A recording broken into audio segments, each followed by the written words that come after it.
መቼም ማማት ሲገባ መጨባበጥ ይፈቀዳል አይፈቀድም? ሕፃን ልጅ ክርስትና አይነሳም። የሞተ ሰው ጸሎተ ፍትሐት አይደረግለትም። ተነሳ። የምናስበው ያንን የጨለማውን ዘመን ጌታችን እንዴት አድርጎ እንዳዳነ ቀጥል። ያኔ ነው እመቤታችን የልጇ መሰቀል ዜና የሰማችው ያወቀችው።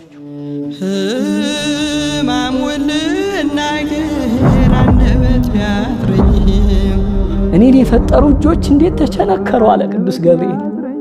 ሰይፉን ወረወራት ነው የሚለው። በጨለማ ያላችሁ ተገለጡ አላቸው።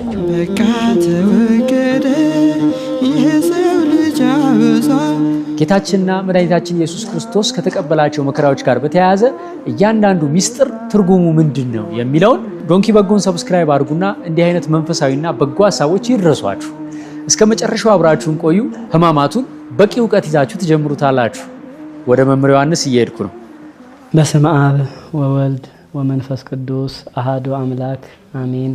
ነሳ ደዌነ ደዌያችንን ተቀበለ፣ ወጾረ ሕማመነ ሕመማችንን ተሸከመ። ቃሉ የሚገኘው በትንቢተ ኢሳይያስ ምዕራፍ 53 ላይ ወኢያስቆረረ ቁስላቴነ የኛን መተላለፍ አልተጸየፈም እግዚአብሔር እያለ ነብይ እግዚአብሔር ኢሳይያስ ይነግረናል። እንግዲህ የኢትዮጵያ ኦርቶዶክስ ተዋሕዶ ቤተክርስቲያን ነገረ ሕማሙን የምታስብበት ሳምንት አዘጋጅታ ሕማሙን፣ ሞቱን፣ ስቅላቱን፣ ግርፋቱን ለኛ የተቀበለውን ጸዋትወ መከራ በተለየ መልኩ ታስባለች ቅድስት ቤተክርስቲያን። በየቀኑ የምናስበው እንዳለ ሆኖ ዓርብ በሆነ ጊዜ ይልቁንም በሰሙነ ሕማማት በበለጠ ትኩረት ሰጥተን ክርስቶስ ስለኛ የተቀበለውን መከራ እናስባለን። የጥንት ክርስቲያኖች ሰሙነ ሕማማትን የሚያስቡት በተለያየ ጊዜ ነበረ። መጋቢት 22 እስከ 28 ሰሙነ ሕማማት ብለው ግብረ ሕማሙን እያነበቡ ግብረ ሕማሙን እየሰሙ ሰሙነ ሕማማትን ያስቡ ነበረ። ይህም ብቻ አይደለም። አብይ ጾምን የሚጾሙት የጥንት ክርስቲያኖች በዓለ ጥምቀትን ካከበሩ በኋላ አብይ ጾምን ይጾማሉ። ስለዚህ አብይ ጾምም ሰሙነ ሕማማትም ትንሣኤም በተለያየ ጊዜ ነበረ የሚከበረው። ኋላ ላይ ግን 8ኛው ሳምንት ሆሳዕና ብለን ካከበርን በኋላ ቅዳሴው ተቀድሶ ሰርሖተ ሕዝብ ከሆነ በኋላ ሕማሙን ሞቱን የኢትዮጵያ ቤተክርስቲያን ከሆሳዕና ከሰዓት ጀምራ ነገረ ሕማሙን ሰሙነ ሕማማት ብላ ሰይማ ታከብራለች ማለት ነው። ትንሣኤው የሚከበረውም በጥንት ክርስቲያኖች ከአይሁድ የፋሲካ በዓል ጋር ነበረ እና ይሄን ቀመሩን ቅዱስ ዲሜጥሮስ እስከ ቀመረው ድረስ ትንሣኤ ከእሁድ፣ ስቅለት ከዓርብ፣ ጸሎተ ሐሙስ ከሐሙስ፣ ምሴተ ሐሙስ ከሐሙስ ቀን፣ በዓለ ሆሳዕና ከእሁድ ቀን እንዳይወጣ ሰሙነ ሕማማትም ከአብይ ጾም ቀጥሎ ባለው ሳምንት እንዲታሰብ የትንሣኤ በዓልም ከአይሁድ የፋሲካ በዓል ጋራ እንዳይሆን ብለው ቅዱስ ዲሜጥሮስ በቀመረው መሰረት አባቶቻችን 318ቱ ሊቃውንት በኒቅያ በተሰበሰቡ ጊዜና የትንሣኤው በዓል የክርስቲያን ሰንበት በተባለችው በሰንበት እንጂ ከአይሁድ የፋሲካ በዓል ጋር መከበር የለበትም ብለው በሰንበተ ክርስቲያን እንዲከበር ወስነዋል ማለት ነው። ስለዚህ ይህ ሰሙነ ሕማማት ወይንም ሰሙነ ቅድስት ይሉታል። ሰሙነ ቅድስት ማለት በዓመቱ ውስጥ ከሚውሉ ሳምንታት የተለየችው ሳምንት ሲሉ አባቶቻችን ሰሙነ ቅድስት ብለውታል ማለት ነው። በአባቶቻችን አስተምሮ ሰኞ ማለት ሁለተኛ ቀን ማለት ነው በፍጥረት። በሰሙነ ሕማማት ግን የመጀመሪያ ቀን ነው። መርገመ በለስ ትባላለች። ክርስቶስ በለሷን የረገመበት ቀን መታሰቢያ ነው። በዚህ በሕማማት ውስጥ ያለው ማክሰኞ የጥያቄ ዕለት ይባላል። አይሁድ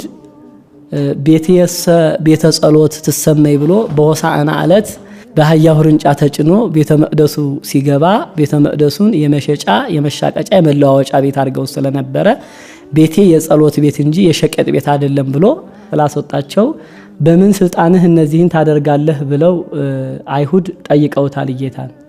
ጌታም የልባቸውን ክፋት ያውቃልና ጥያቄያቸውን በጥያቄ መልሶላቸዋል። የዮሐንስ ጥምቀት ከምድር ነው ከሰማይ ነው ብሎ ሲጠይቃቸው ከሰማይ ነው ብንል ለምን አላመናችሁም? ከምድር ነው ብንል ዮሐንስን ህዝቡ ያከብሩታልና ስለዚህ ምን እንበል ብለው አይ አናውቀውም እንበለው ብለው አናውቀውም ብለው መለሱ። ሰሙነ ሕማማት ውስጥ ያለው ማክሰኞ የጥያቄ ዕለት ተብሎ ተሰይሟል። ሮብ ምክር አይሁድ ይባላል። ሽማግሎቹ ካህናቶቹ ተሰብስበው ይሰቀል ይሰቀል ይሰቀል እያሉ ቢነጋገሩም በንግግር ሳይገባቡ ተበትነዋልና በዕለተ ረቡዕ ግን ምክር አይሁድ የጸናበት ነው። አይሁድ ክርስቶስን እንደሚገሉት ክርስቶስን እንደሚሰቅሉት ምክር ያጸኑበት ስለሆነ ቤተክርስቲያን ይሄንን ቀን ምክር አይሁድ ብላ ትጠራዋለች ማለት ነው። ሌላው ለፍጥረት 5ኛ ለሰሙነ ቅድስት 4ኛ ቀን የሆነው ጸሎተ ሐሙስ ወይንም ምሴተ ሐሙስ። ይህ ብቻ አይደለም ቅዱስ ሐሙስ እያሉ አባቶቻችን ኢትዮጵያ ሊቃውንት ይሰይሙታል ማለት ነው። ይህ ቀን ለኛ ልዩ ነው። ክርስቶስ መስዋዕተ ኦሪትን አሳልፎ መስዋዕተ ሐዲስ ኪዳንን ለኛ ለልጆቹ የሰጠበት። ይህ ብቻ አይደለም በተለይ ከሰኞ እስከ ዓርብ ያለው ቀን የ5500 ዘመን ያ የጨለማውን ዘመን ኢየሱስ ማስታወሻ ነው። በዚህ በሰሙነ ሕማማት ውስጥ ክርስቶስን ጸዋትወ መከራውን የምታዘክርበት ስርዓቱ እንዴት እንደሆነ የምትመራበት ግብረ ሕማማት የሚል መጽሐፍ አለ። ቅዱሳን አባቶቻችን አጣቅሰው ያቀረቡት ነው። ከሆሳዕና ጀምሮ እስከ ትንሣኤ ድረስ ቤተክርስቲያን ስርዓቷን የምትመራበት መጽሐፈ ግብረ ሕማማት የሚል መጽሐፍ አለ። ሌላው ሐሙስ ቅዱሱ ሐሙስ ይባላል። ትልቅ ምስጢር የተከናወነበት ቀን ነው። መስዋዕተ ኦሪትን ያሳለፈበት፣ መስዋዕተ ሐዲስ ኪዳንን የሰጠበት። መስዋዕተ ሐዲስ ኪዳን ቅዱስ ሥጋው ክቡር ደሙን የሰጠበት ነው። በሰሙነ ሕማማት የነቢያት መጻሕፍት ናቸው አብዝተን የምንሰማቸው የምንጸልያቸው። ምእመናን ዳዊትና ውዳሴ ማርያም መስማት ያለባቸውና ሌላ መጻሕፍት አብዝተን እንድንጸልይ አይመከርም ማለት ነው። እና ሰኞ፣ ማክሰኞ፣ ሮብ ምንም አይነት የሐዲስ ኪዳን ስርዓት አታከናውንም ቅድስት ቤተክርስቲያን። ሐሙስ ግን የሐዲስ ኪዳን ዶግማ የሆነው ቅዱስ ሥጋው ክቡር ደሙ የተሰጠበት ቀን ስለሆነ በለሆሳስ ቅዳሴ ትቀድሳለች ቅድስት ቤተክርስቲያን ማለት ነው። ጌታ በአልዓዛር ቤት ራት ተዘጋጅቶ ሐዋርያት ሁሉም ሲሄዱ የቤቱ ባለቤት አልዓዛር ቤቱ በር ላይ ቆሞ እንደ አብርሃም ገሃሱ አጋስቴ ባው ቤተ ገብር ክሙ እንዳለ አብርሃም ማለት ነው ጌቶች ወደ ቤት ግቡ ብሎ ሥላሴን እንደተቀበለ አልዓዛርም እንግዳ ይልቁንም ከእንግዳም እንግዳ ምድርና ሰማይን የፈጠረው አምላክ ከተማሮቹ ጋር ወደ ቤቱ ነውና የሚመጣው በሩ ላይ ቆሞ ለጌታው የተለየ መቀመጫ የተለየ ስጋጃ አንጥፎ የተለየ ቦታ አዘጋጅቶ ሐዋርያት ወደ ቤቱ ሲገቡ በሩ ላይ ቆሞ ይመለከታቸዋል ማለት ነው። ሐዋርያት አንገት ላይ የብርሃን ሐብል የብርሃን መነሳንስ ተደፍቶላቸው በጭንቅላታቸው ላይ ጸጋቸው ተገልጾለት ሐዋርያትን ያያል።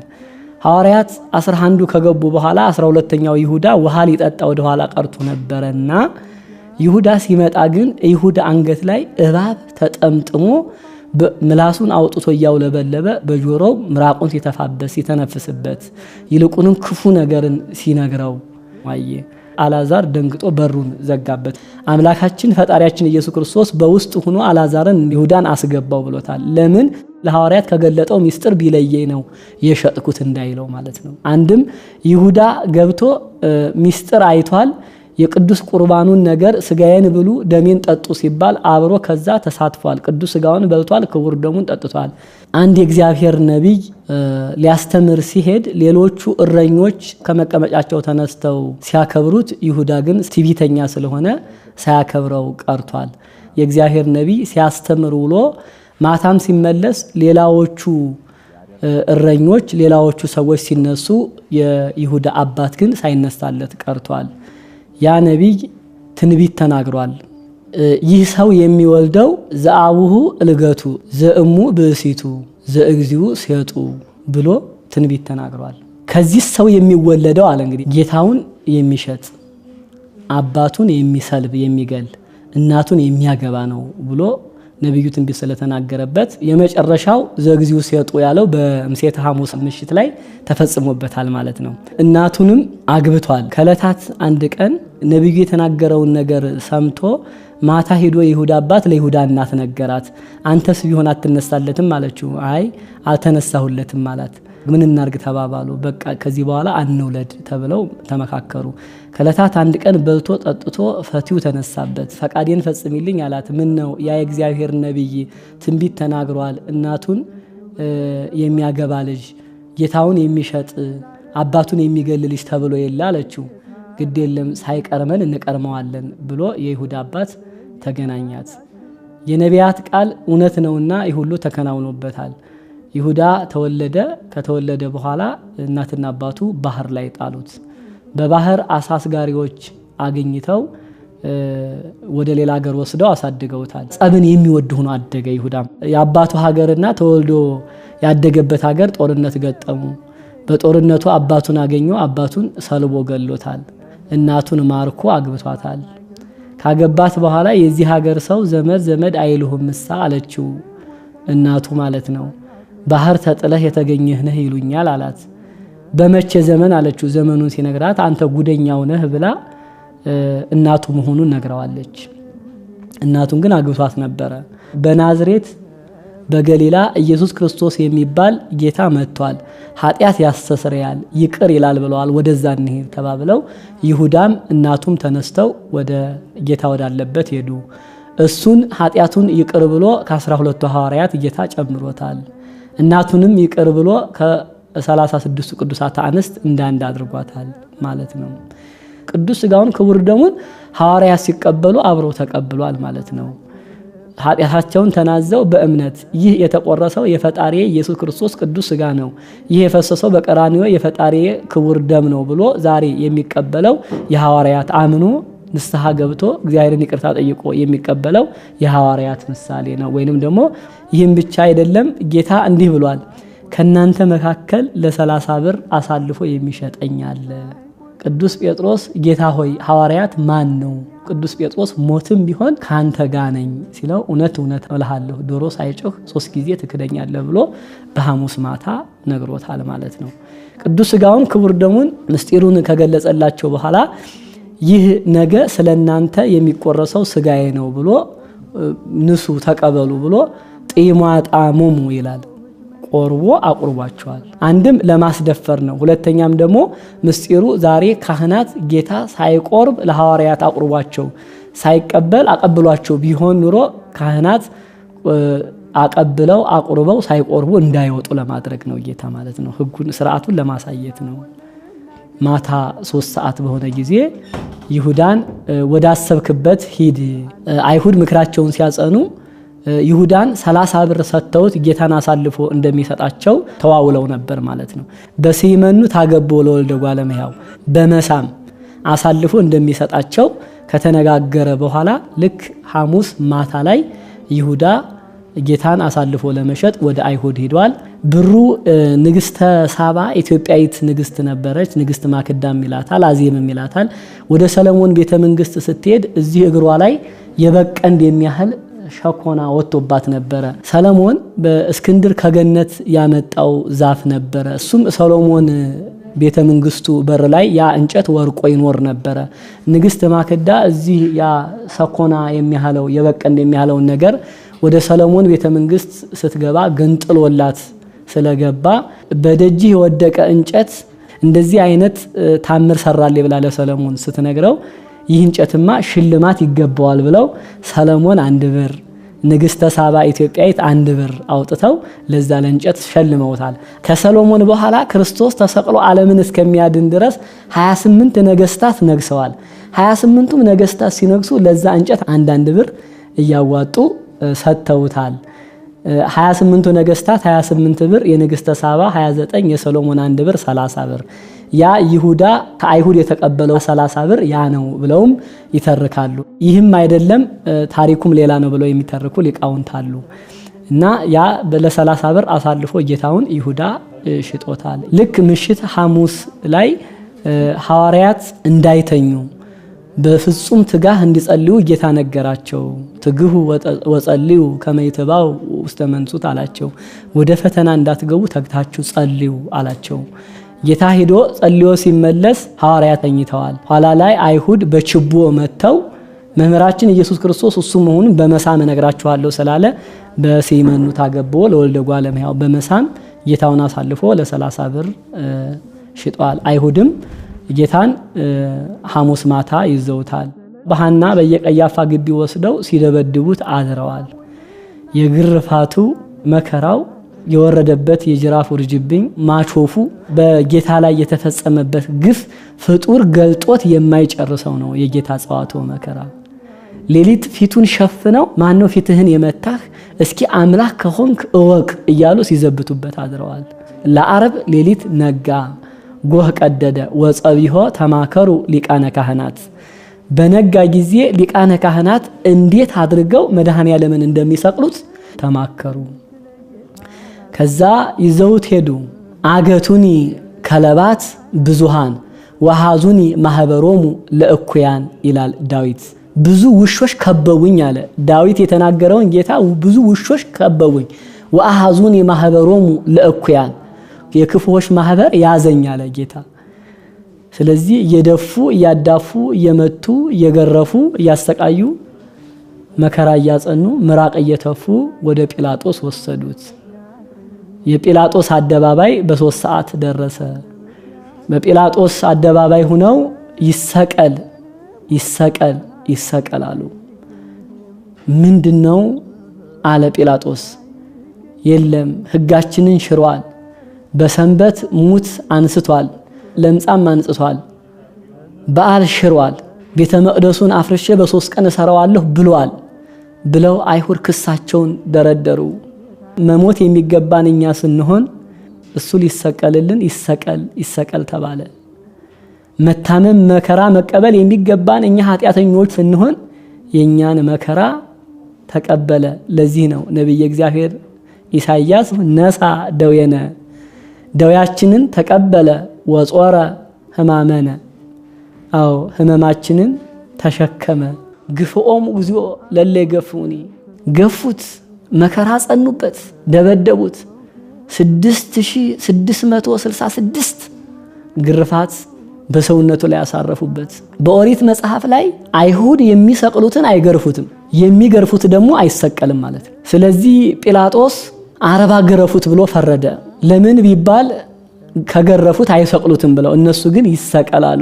የመድኃኔ ዓለም የዕለተ ዓርብ መከራው የተደራረበ ነውና 6666 ግርፋት ገርፈው ስጋው አልቆ አጥንቱ ሀጫ በረዶ መስሎ እስከሚታይ ድረስ መከራ ጸኑበት። ኦርቶዶክሳውያን ወገኖቼ የመድኃኔ ዓለም ሕማሙ፣ ሞቱ፣ ስቅላቱ፣ ግርፋቱ የደረሰበት ጸዋይቶ መከራ በፍጡር አንደበት፣ በፍጡር አይምሮ፣ በፍጡር ማንነት ተገልጾ የሚያልቅ አይደለም፣ ከአይምሮ በላይ ነው። ለዚህ ነው ኢትዮጵያዊው ሊቅ ቅዱስ ያሬድ አመ ይሰቅልው አይሁድ ለእግዚ አለ። አይሁድ መድኃኔ ዓለምን በሰቀሉት ጊዜ ሚካኤል አርመመ ወገብርኤል ተደመ ይላል። ሚካኤል ዝም አለ። የመድኃኔ ዓለም መሰቀል፣ የመድኃኔ ዓለም መገረፍ፣ የፈጣሪ ያንን ሁሉ ጸዋትወ መከራ መቀበል ከተፈጥሮ በላይ ሆኖበት ዝም አለ። ወገብርኤል ተደመ። አይሁድ መድኃኔ ዓለምን በሰቀሉት ጊዜ ሚካኤልና ገብርኤል ሊሰግዱለት ለፈጣሪያቸው ከሰማይ ወደ ምድር መጡ። ፈጣሪያቸው ቀራንዮ አደባባይ ላይ የዕለተ ዓርብ መከራውን አዩ፣ ተመለከቱ። ይሰቀል ይሰቀል ይሰቀል የሚለው ቃል ድምፅ በስቶ አየለ። እንደ ሕጋችሁ እንደ ፈቃዳችሁ አድርጉት ብሎ ጲላጦስ አሳልፎ ለአይሁድ ሰጠው። መስቀሉን ተሸክሞ ወደ ቀራንዮ አመራ። መስቀሉ ከብዶትም በስጋ መሬት ላይ ወደቀ። እየወደቀ እየተነሳ 14 የመከራ ምዕራፎችን አልፎ ቀራንዮ አደባባይ ላይ በ6 ሰዓት ሰቀሉት። ሲሰቀል መስቀል ላይ ያለ ነው ሚካኤልና ገብርኤል ሊሰግዱለት ሲመጡ ፈጣሪያቸው ተሰቅሎ ያዩት። አመ ይሰቅልው አይሁድ ያለው ቅዱስ ያሬድ ማለት ነው። ትሁቱ ቅዱስ ሚካኤል የመድኃኔ ዓለም ቸርነት፣ የመድኃኔ ዓለም አባትነት እንዴት በፈጠረው ፍጥረት ይህ ሁሉ መከራ ደረሰበት እንዴት ተሰቀለ ብሎ ደንግጦ ሚካኤል ዝም አለ። ቅዱስ ሚካኤል እጆቹን ቸንክረው በጠንካራ ብረት በጠንካራ ብረት በዕፀ መስቀሉ ቀራንዮ ዋለ። ወገብርኤል ተደመ ይላል። ቅዱስ ገብርኤል ተገረመ። እኔን የፈጠሩ እጆች እንዴት ተቸነከሩ አለ ቅዱስ ገብርኤል። ተገረመ። ይህ ምንድናቸው? እኔን ጥቃቅ ወይ እነሱን አጥፋ ወይ እኔን አጥፋ ብሎ ቅዱስ ገብርኤል ሰይፉን ወረወራት ነው የሚለው። የቅዱስ ገብርኤል ሰይፍ የቤተ መቅደሱን መጋረጃ ለሁለት ሰንጥቃ መሬትን ሰንጥቃ ከመሬቱ በታች ስትምዘገዘግ ትኖራለች። የገብርኤልን ሰይፍ የሚሸከም ዓለም ስለሌለ በዕለተ ምጽአት ግን ለፍርድ ትመለሳለች። 6 ሰዓት በሆነ ጊዜ እጆቹን እግሮቹን በቀኖት ችንካር ሳዶር፣ አላዶር፣ ዳናት፣ አደራ፣ ሮዳስ በተባሉ በ5 ችንካሮች ቸንክረው የግርግሪት አስረው በችንካር ላይ አድርገው በመስቀል ላይ አውጥተው ወደ ሰማይ ብድግ ሲያረጉት ፀሐይ ጨለመች፣ ጨረቃ ደም ሆነች። ከዋክብት የፈጣሪያችንን ርቃን አናሳይም ብለው ፀሐይ ብርሃኗን ከለከለች። ከዋክብት ከሰማይ ወደ ምድር ረገፉ። የቤተ መቅደሱ መጋረጃ ለሁለት ተከፈለ። አይባን ተፈተቱ፣ ድንጋዮች ተሰነጣጠቁ፣ መቃብራት ተከፈቱ። ተናወጠች መባረክትም ታዩ፣ ተቆጣ ባህሩ። በሰማይ 3 በምድር 4 ነገሮች ተከናወኑ። የባህሪ አምላክ መሆኑን የሚያስረዱ አይሁድ ምን ያህል ልባቸው የከፋ ነው! እንዴትስ አይነት ልቦና ነው ያላቸው! ያልበደላቸውን ያላጠፋውን ንጹሕ ባህሪ አምላካቸውን በእንዴት አይነት ግፍ እንደሰቀሉት ግዛን ፍጥረታት ሳይቀሩ አምላክነቱን መሰከሩ። መቃብራት ተከፈቱ። ከ600 ዝቅ ከ500 ከፍ የሚሉ ሙታን ከእግረ መስቀሉ ተነሱ። እስከ 40 ቀን የቆዩ አሉ። ወዳው መስክረው ያረፋሉ የባህሪ አምላክነቱን። ያኔ ነው እመቤታችን የልጇ መሰቀል ዜና የሰማችው ያወቀችው። ሐዋርያት ሁሉም ተበትነዋል። ከመከራው ያራቀ መከራውን በርቀት አሻግሮ ሲመለከት ሲያየው አለ ከጎኑ ያልተለየ ከአንድ ተማሪው ከዮሐንስ ወልደ ነጎድጓድ በስተቀር ሁሉም ሐዋርያት ተበትነዋል። እመቤታችንን እንኳን ወደ ቀራንዮ አምጥቶ ልጇን የሚያሳያት አጣች። እየወደቀች እየተነሳች ቀራንዮ አደባባይ ላይ ስትሄድ ልጇ በመስቀል ተሰቅሎ በቀኖችን ካር ተቸንክሮ አየችው።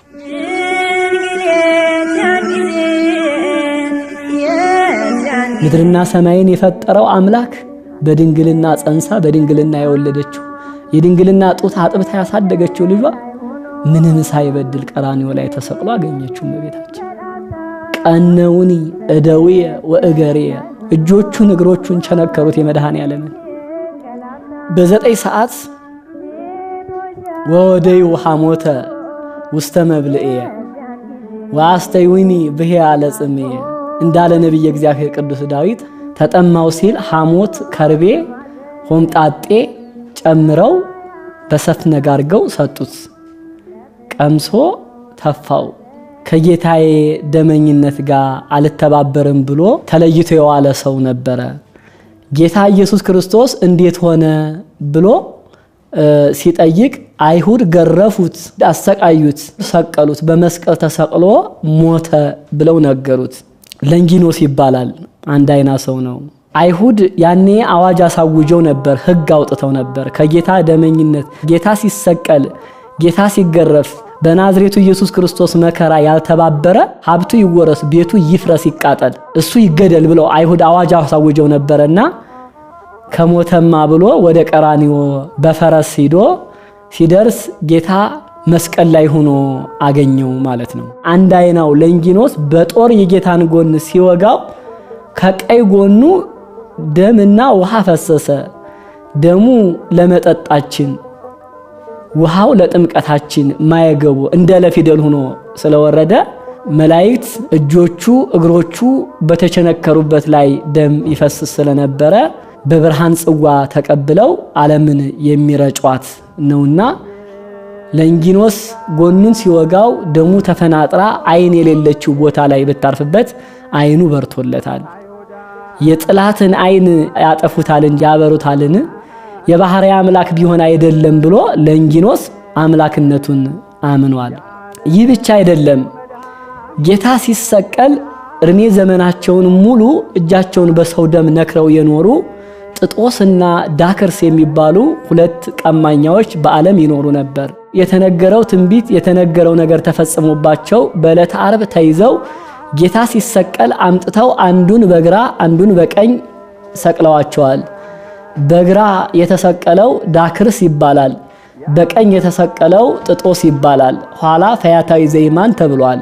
ጌታ በዘመነ ስጋዌው በሕፃንነት ዘመኑ ስደት ሲሄድ በግብጽ በረሃ ይህ በዕለተ ዓርብ ሲሰቀል አንዱ በቀኜ ይሰቀላል፣ አንዱ የኔ ነው፣ አንዱ በግራ ይሰቀላል፣ አንዱ የዲያብሎስ ነው፣ የማያምን ነው፣ ክፉ ነው ብሎ ተናግሮ ነበርና የጌታ ቃል ደርሶ አምጥተው በቀኝ እና በግራ አርገው ሰቅለዋቸዋል።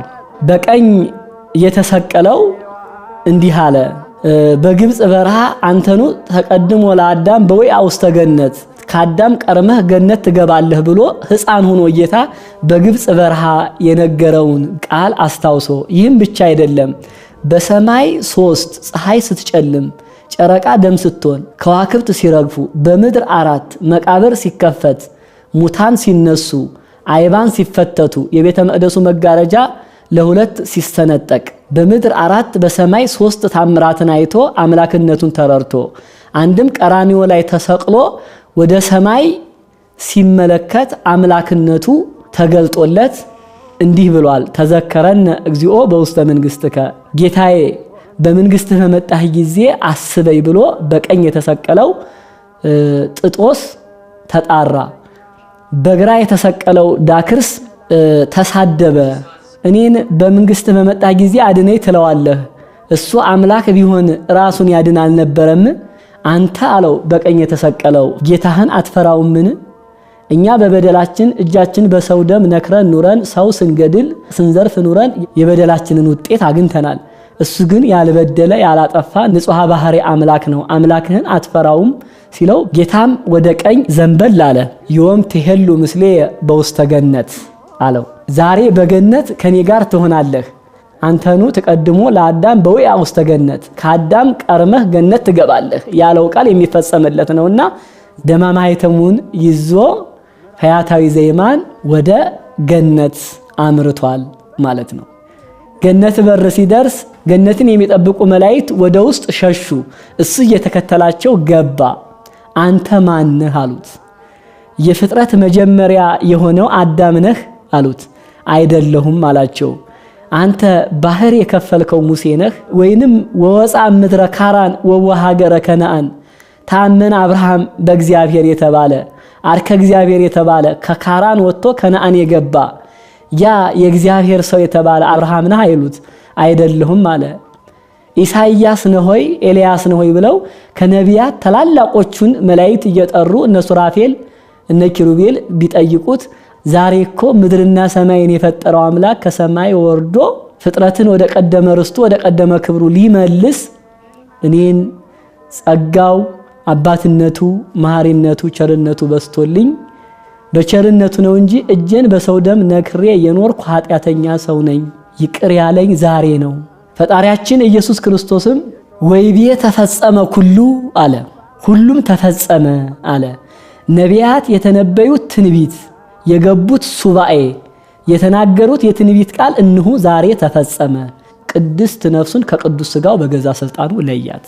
ኦ ዘጢመ ሞተ በሥጋ እንዳሉ አባቶቻችን ሞትን ይሽረው ዘንድ የማይሞተው ሞተ ብላ ቅድስት ቤተ ክርስቲያን ትናገራለች ማለት ነው። ከዛ መድኃኔ ዓለም ኢየሱስ ክርስቶስ በአካለ ነፍስ መለኮት በአካለ ነፍስ ወደ ሲኦል ሄደ። መድኃኔ ዓለም ፈጣሪያችን አዳም በሐሙስ ዕለት ወመንፈቃ ለዕለት እትወለድ እሞለት ተወለድከ በ5 ቀን ተኩል መጥቼ አድንሃለሁ ከሌላ ልጅ ተወልጄ በ5 ቀን ተኩል መጥቼ እትቤዘወከ በመስቀል የሞቴ መከራ መስቀል ተሸክሜ ወደ ቀደመ ርስት ወደ ቀደመ ክብር እመልስሃለሁ ብሎ መጋቢት 27 ቀን ዓርብ ቀን በ9 ሰዓት አዳም ተንሱ ለጸሎት ብሎ የመጀመሪያ ዲያቆን ሆኖ ነፍሳትን በሲኦል ቀሰቀሰ። ሊቀ ካህናት ኢየሱስ ክርስቶስ በአካለ ነፍስ መለኮት ወደ ሲኦል ሄደ። ምን ነው እኔን አድነሃለሁ፣ እኔን ይቅር እልሃለሁ፣ ልጆችህን ከሲኦል ከመከራ አወጣሃለሁ ያለበት ቀን ዛሬ ነው። እስቲ በጸሎት እንጠይቅ ተንሱ ለጸሎት ብሎ ነፍሳትን ሲተቀሰቅስ ነፍሳት ደግሞ በሲኦል ሆነው ምን አሉ? እግዚኦ ተሳሃለነ፣ አቤቱ ይቅር በለን። ሊቀ ካህናት ኢየሱስ ክርስቶስ ሰላም ለኩልክሙ ብሎ በሲኦል ተገለጠ። ሲኦልን በብርሃን አጠቀለቃት። ሰላም ለእናንተ ይሁን አለ። ይህ ብቻ አይደለም፣ እለ ውስተ ሲኦል ጻኡ፣ በሲኦል ያላችሁ ውጡ፣ ወለ ውስተ ጽልመት ተከሰቱ፣ በጨለማ ያላችሁ ተገለጡ አላቸው። ብርሃን ኢየሱስ ክርስቶስ፣ የብርሃን ፈጣሪ ኢየሱስ ክርስቶስ ደግነህ ክፉ ነህ ሳይል ነፍሳትን ከሲኦል አወጣ። በ9 ሰዓት ከሲኦል አውጥቷቸው በ11 ሰዓት ገነት አድርሷቸዋል። በ11 ሰዓት ንሴብሖ ለእግዚአብሔር ስቡሃ ዘተሰብሐ ለዛወረሰነ መንግስቶ ሰማያዊተ እያሉ እየዘመሩ ነፍሳት ከሲኦል ወጥተው ወደ ገነት ገቡ። ምስጉን ነው የተመሰገነ፣ እኛን ባሪያዎቹን በሲኦል ጥሎን ያልቀረ አዳነን፣ መንግስቱን አወረሰን፣ ወደ ቀደመ ርስታችን ወደ ቀደመ ክብራችን ወደ ገነት መለሰን እያሉ ነፍሳት እየዘመሩ አዳም አባታችን እናታችን ሔዋን ለ5500 ዘመን በዛ በታሰሩበት አሮንቃ ወጥተው እየዘመሩ ወገኖቻቸው ልጆቻቸው ነፍሳትን ይዘው መድኃኔዓለም ተሰቅሎ ተገርፎ ስጋውን ቆርሶ ደሙን አፍስሶ መንግስቱን አወረሳቸው፣ ወደ ቀደመ ርስታቸው መለሳቸው፣ ወደ ቀደመ ክብራቸው አዳምን መለሰው፣ ወደዛ ወሰደው ወደ ቀደመ ክብራቸው። አዳም አባታችን እናታችን ሔዋንን በሲኦል 5500 የአውራዬ ልጅ የላሜ ውላጅ ብሎ ዲያብሎስ ነፍሳትን በግፍ ይዟቸው ነበረ። አዎ ከዕለታት አንድ ቀን ስመ ግብርና ጽፋችሁ ብትሰጡኝ፣ አዳም የዲያብሎስ ወንድ ባሪያ ነው፣ እናታችን ሔዋን የዲያብሎስ የሴት ባሪያ ናት ብላችሁ በእምነ ሩካም ጽፋችሁ ብትሰጡኝ መርገሙን አቀልላችኋለሁ ብሎ በውሸት በእምነ ሩካም አጽፋቸው ነበር። ያንን አጽፍ አንዱን በሲኦል ጥሎት ነበር። በሲኦል የጣለውን ሲጠመቅ እንደ ሰውነቱ ተረግጦ እንደ አምላክነቱ እንደ ሰም አቅልጦ አጥፍቶት ነበር። በዮርዳኖስ የጣለውን በሲኦል የጣለውን ደግሞ በሲኦል የሄደ ጊዜ ያኔ ነፍሳትን ሊያወጣ የሄደ ጊዜ እንደ ሰም አቅልጦ በሲኦል ያለውን የዕዳ ደብዳቤያችንን አጥፍቶ ወደ ቀደመ ርስታችን ወደ ቀደመ ክብራችን መድኃኔዓለም መልሶናል። ስለዚህ የኢትዮጵያ ኦርቶዶክስ ተዋሕዶ ቤተክርስቲያን ሁሉ ጊዜ ነፍሳችን ስጋችን የማይረሳውን ቸርነቱን የማይረሳውን መከራውን ማሰብ ቢገባን እንኳን በተለየ ሰሙነ ቅድስት ላይ ሰሙነ ሕማማት ከዓመታቱ ሳምንታት በተለየችው ሳምንት ኦርቶዶክሳውያን አብዝተው በመጾም አብዝተው በመስገድ አብዝተው በማልቀስ ለኛ የከፈለውን ዋጋ የደረሰበትን ጸዋቶ መከራ ያንን ሁሉ ጅራፍ ያንን ሁሉ ጽያፍ ነገር ያንን ሁሉ መከራ ያንን ሁሉ ስቃይ ሱታፊ አድርገን ይሄንን እያዘከርን እንኖራለን ማለት ነው። በሰሙነ ሕማማት ዓርብ ቀን ልጆቿን አማኞቿን ሲያለቅሱ ሲሰግዱ ሲወርቁ ሲነሱ ሲያነቡ ውለው 11 ሰዓት ላይ ንሴብሖ ብላ ከበሮ መታ ነፍሳት ገነት መግባታቸውን ታበስራለች።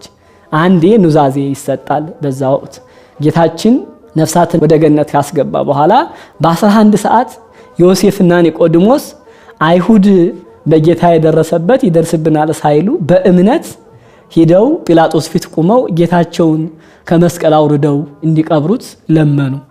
ልመናቸውም ተቀባይነት አግኝቶ በ11 ሰዓት ቅዱስ ስጋውን ከመስቀል ላይ አውርደው ለዮሴፍ ባዘጋጀው በሐዲስ መቃብር ሊቀብሩ ሲገንዙ 9 ሰዓት ነው ቅዱስ ነፍሱን ከቅዱስ ስጋው የለየው።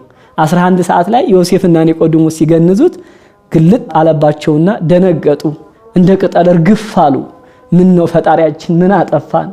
ከመስቀል ላይ አውርደን በክብር በመቃብር ልናሳረፈህ እኮ ነው። ምን ነው አሉት። እንዴት ፈጣሪያችሁን ፍጡር ይመስል ዝም ብላችሁ ትገንዛላችሁ አላቸው። ምን እያልን እንገንዝህ አሉት። ቅዱስ እግዚአብሔር ቅዱስ ኃያል ቅዱስ ሕያው ዘኢይመውት ዘተወልደ እማርያም እምቅድስት ድንግል ተሳሃለነ እግዚኦ። ቅዱስ እግዚአብሔር ቅዱስ ኃያል ቅዱስ ሕያው ዘኢይመውት ዘተጠምቀ በዮርዳኖስ ወተሰቅለ ድበ ዕፀ መስቀል ተሳሃለነ እግዚኦ። ቅዱስ እግዚአብሔር ቅዱስ ኃያል ቅዱስ ሕያው ዘኢይመውት ዘተንሥአ እሙታነ መሳልስት ዕለት መጽሐፈ ኪዳንን ቅዱስ እግዚአብሔር የማይሞት ሞተ፣ ሞትን ይሽረው ዘንድ ሞተ። ከቅድስት ድንግል ማርያም የተወለደው በዮርዳኖስ የተጠመቀው በቀራንዮ የተሰቀለው አምላካቸውን ኢየሱስ ክርስቶስን ቅዱስ እግዚአብሔር ቅዱስ ኃያል ቅዱስ ሕያው ዘኢይመውት እያሉ አምላክነቱን እየተናገሩ ገንዘው ወደ መቃብር አወረዱት ማለት ነው። ከዛ በኋላ የኢትዮጵያ ኦርቶዶክስ ተዋሕዶ ቤተክርስቲያን በሰሙነ ሕማማት ቅድስት በሆነችው ሳምንታት ሞቱን፣ ስቅላቱን፣ ግርፋቱን፣ ጸዋቶ መከራውን በምናስብበት ሳምንታት የቻለ እያከፈለ ያልቻለ ማታ እስከ 1 ሰዓት 13 ሰዓት ወይንም ኮከብ በሰማይ መውጣቱ እስከሚታይ ድረስ ይጾማል። በሽታ የሌለበት የተለየ ችግር የሌለበት ማለት ነው። አብዝቶ ኦርቶዶክሳውያን እየሰገዱ አብዝተው እየጸለዩ አብዝተው እያለቀሱ አብዝተው እየጾሙ እስከ ማታ ድረስ በተለየችው ሳምንት የተለየ ሥርዓት በበለጠ ሕማማተ መስቀሉን የምናስብበት ሳምንታት ስለሆነ የቻለ ከሐሙስ ማታ ጀምሮ ከተያዘበት ሰዓት ጀምሮ እስከ እሑድ መንፈቀ ሌሊት እስከተነሳበት ድረስ አክፍሎት አለ። አክፍሎትን እመቤታችን ናት የጀመረችው፣ ሐዋርያት ናቸው። ከተያዘ ጀምሮ እመቤታችን በጉሮሮዋ ውሃ አልወረደም፣ ልጄ የድንግልና ጡቶችን አጥብቻ ያሳደግኩት ዓለም ፍትርት የላትምን? ምን በድሏቸው ነው አይሁድ እንደዚህ ያደረጉት ብላ እመቤታችን ምርር ብላ አልቅሳለች። ያኔ የእመቤታችን ሐዘን የእመቤታችን እንባዋ የጌታ መከራው በፍጡር አንደበት በፍጡር ሐሳብ ተገልጦ ታስቦ የማያልቅ ነው። እመቤታችን በመስቀሉ ፊት ለፊት ቆማ አለቀሰች እና እንሁ ልጅሽ ብሎ በዮሐንስ አማካኝነት ልጆችሽ ብሎ እኛን ሰጠን። እመቤታችንን ነያ እምካለ ዮሐንስን ሲያየው ፊት ለፊት ፈጣሪው መምህሩ ያ እናት አባቱ ሙተውበት ከጌታ ጋር ያደገው ያ የዋሁ ቅኑ አቡ ቀለምሲስ የተባለ ታኦሎጎስ የተባለ ነባቤ መለኮት የተባለው ወንጌላዊ የተባለ ፍቁረ ጊዜ የተባለ ዮሐንስ የጌታ ፍቅረኛ ተማሪው ፊት ለፊት ቆሞ ያለቅሳል። አይዞህ አታልቅስ ነያ እምከ እንሁ እናትህ ብሎ በዮሐንስ አማካኝነት እመቤታችንን ለእናትነት ሰጠን። ከመስቀሉ ስር ያገኘናት በረከታችን። ስለዚህ እመቤታችን ልጇ ተነስቶ እስከምታየው ድረስ 3 ቀን ሙሉ እህል አልቀመሰችም፣ ውሃም አልጠጣችም። ሐዋርያትም መምህራቸው ፈጣሪያቸው ኢየሱስ ክርስቶስ ተነስቶ እስከሚያዩት ድረስ እህል አልቀመሱም፣ ውሃ አልጠጡም። አብዝተው ጾመዋል ከተያዘበት ሰዓት ጀምረው። ስለዚህ የሚያከፍል ሰው ሐዋርያትን ይሆናል። የሚያከፍል ሰው የእመቤታችን ክብር የእመቤታችን ቃል ኪዳን የእመቤታችን ፍቅር ያድርበታል ማለት ነው። አክፍሎትን ሐዋርያትና እመቤታችን ስለሆነ የጀመሩት ማለት ነው። እና አክፍሎ ቅዱስ ሥጋውን ክቡር ደሙን መቀበል ይገባል። በጣም ያልቻሉት ደግሞ አሁንም የህመም ችግር ያሉበት ቅዳሜን ብቻ ያከፍሉታል ማለት ነው። ቅዳሜ ስዑር ተብላለች። ከነጋ በኋላ ገብረ ሰላም በመስቀሉ እያሉ አባቶቻችን በመስቀሉ ሰላምን አደረገ፣ በመስቀሉ ሰላምን ሰራ፣ በመስቀሉ ሰላማችንን ሰጠን እያሉ ቄጠማ ይሰጣሉ አባቶቻችን። የስዑር ቅዳሜ ጠዋት ላይ ማለት ነው። አባታችን ኖህ በጥፋት ውሃ ጊዜ ውሃ ጎሏል ብሎ ርግብን ሲልካት ርግብ ሂዳ ቄጠማ ቆርጣ ነትገማይ አይ ሐጸማይ አይ የጥፋት ውሃ ጎሏል ብላ የደስታ ቄጠማ ቆርጣ እንደመጣች ቅድስት ቤተክርስቲያንም እንሁ ዲያብሎስ በመስቀሉ ተሽሯል፣ ተቀጥቅጧል፣ በመስቀሉ ድል ተነስቷል፣ በሞቱ ሞታችንን በትንሳኤው ትንሳኤያችንን ሰላም ሆነ በመስቀሉ ብለው አባቶቻችን የሰላም ምልክት ቄጠማ ይሰጣሉ ማለት ነው። የመጨረሻዋ ቀን ስዑር ቅዳሜ ትባላለች። ስዑር ያስባላት ባልነቷ ተሽሮ ሳይሆን የምትጾም ስለሆነ ነው። በሰንበት ስለማይጾም በዓመት አንዴ ግን ቅዳሜ እንጾማታለን ማለት ነው። ጾመን ሌሊት ቅዱስ ሥጋውን ክቡር ደሙን መንፈቀ ሌሊት የሆነ ጊዜ የትንሣኤው ብርሃንን ተነሳ ብለን እስከምናውጅ ድረስ ስለምንጾም ስዑር ቅዳሜ ተብላ ትጠራለች ማለት ነው። በፍትሐ ነገሥት በአንቀጽ 15 ላይም አለ ማለት ነው። ስለዚህ ሕማሙን፣ ሞቱን፣ ስቅላቱን፣ ግርፋቱን የምናስታውስባት ሰሙነ ቅድስት ሰሙነ ሕማማት ስለሆነ በዚህ ሳምንት ምእመናን የተለየ ስርዓት እናደርጋለን። ለምሳሌ ቅዳሴ አይቀደስም፣ ኪዳን የለም፣ የሐዲስ ኪዳን ስርዓት የለንም፣ ሕፃን ልጅ ክርስትና አይነሳም፣ የሞተ ሰው ጸሎተ ፍታት አይደረግለትም። የምናስበው ያንን የጨለማውን ዘመን ጌታችን እንዴት አድርጎ እንዳዳነን እንዴት አድርጎ ዋጋ ከፍሎ ወደ ቀደመ ርስታችን ወደ ቀደመ ክብራችን እንደመለሰን የምናስብበት ወቅት ነው እንጂ የሐዲስ ኪዳን ስርዓትን የምንፈጽምበት አይደለም። ይህ ብቻ አይደለም። በሰሙነ ሕማማት መሳሳም የለም እያል እንናገራለን ማለት ነው። ይሁዳ ጌታን በመሳም ስላስያዘው አንዱ ይሄ ነው። ግን ይህ ብቻ አይደለም። የሰላሙን ፈጣሪ፣ የሰላሙን አስገኚ፣ የሰላሙን ሰሪ፣ የሰላሙን ባለቤት ሰላም ስላሰጡት አይሁድ እኛ ያኔ ሐዘንተኞች ነን። ያዘነን ሰው ሂደው አይስሙትም፣ ሰላምታ አይሰጡትም፣ ያጽናኑታል እንጂ። ስለዚህ እኛ አብዝተን ሰላምታ እንሰጣጠም። ሰላማችን በትንሣኤው ነው። ትንሣኤው ብርሃንን እስከምናይ መነሳቱን እስከምታበስርልን ቅድስት ቤተክርስቲያን እስከዛ ድረስ እኛ ስለመሞቱ፣ ስለመሰቀሉ፣ ስለመገረፉ፣ ስለ ሕማሙ፣ ስለ መከራው ነው የምናስበው እንጂ ሰላምታ እንሰጣጠም አንሳሳምም ማለት ነው። ከዛ ባለፈ ደግሞ ለኔ የሞትክልኝ፣ ለኔ የታመምክልኝ፣ ለኔ የተገረፍክልኝ፣ ለኔ የተሰቀልክልኝ፣ ለኔ መከራ የተቀበልክልኝ ፈጣሪ ኢየሱስ ክርስቶስ ወይ ኃጢአቴን በደሌን ይቅር በለኝ እያል ስለ ራሳችንም ኃጢአት የምናለቅስበት ጭምርት ነው እንጂ። ስለዚህ በሰሙነ ሕማማት የፈቃደ ሥጋ አይደረግም። የነፍስ ፈቃድ ነው የሚደረገው። ሥጋን በመከራ ውስጥ እንዲያልፍ ማድረግ ነው እንጂ ሥጋ ሐሴት ማግኘት የለበትም። የላመ የጣምም አብዝቶ መብላትም አብዝቶ መጠጣትም የለም። የሚጣፍጥ ነገርም እንደው የሚያረካ ነገርም መውሰድ የለብንም። እንደው ለቁመተ ሥጋ በ24 ሰዓት አንዴም ነው የሚበላው። እንደው ዝም ብለን መጠቅጠቅም የለብንም። ለቁመተ ሥጋ ታል ትንሽ ነው የምንቀምሰው ማለት ነው። ከዛ ባለፈ በዚህ በሰሙነ ቅድስት መሳቅ መጫወት አይፈቀድም። ማልቀስ ነው የሚፈቀደው ማለት ነው። እንደውም ሊቃውንቱ ምን ይላሉ? በሰሙነ ሕማማት የሳቀ ተድላ ሥጋ ያረገ ቁጥሩ ከአይሁድ ጋር ነው። በበዓለ ትንሣኤ በትንሣኤው ብርሃን ደግሞ ያለቀሰ ደግሞ ቁጥሩ ከአይሁድ ነው። አይሁድ ምክራቸው ፈርሶባቸው ቀብረን እንቀራለን ያሉት አምላክ ሙስና መቃብርን ድል አድርጎ ስለተነሳባቸው ያኔ እነሱ ስላዘኑ እኛ ደግሞ ብርሃነ ትንሣኤውን አይተን የምንደሰትበት ቀን ስለሆነ በትንሣኤ አይለቀስም። እንደዚህ ካለ በኋላ ከዚያው ቀጥሎ የትንሣኤው በዓል እንዲከበር እነ ቅዱስ ድሜጥሮስ በቀመሩት ቀመር መሰረት ትንሣኤ ከእሁድ እንዳይወጣ፣ ስቅለት ከአርብ እንዳይወጣ፣ ሰሙነ ሕማማት ደግሞ ሰሙነ ቅድስት ደግሞ ከአብይ ጾም ቀጥሎ ባለው ሳምንት 8ኛው ሳምንት እንዲታሰብ አባቶቻችን ሰለስቱ ምዕት ቅዱስ ድሜጥሮስ ሥርዓት ሰርቶልናል ማለት ነው። ያስተማረን የመከረን የገሰጸን የአባቶቻችን አምላክ ሕማሙን ሞቱን የምናስብበት ሕሊና ጽኑ ሃይማኖት እግዚአብሔር ያድለኝ ያድላችሁ።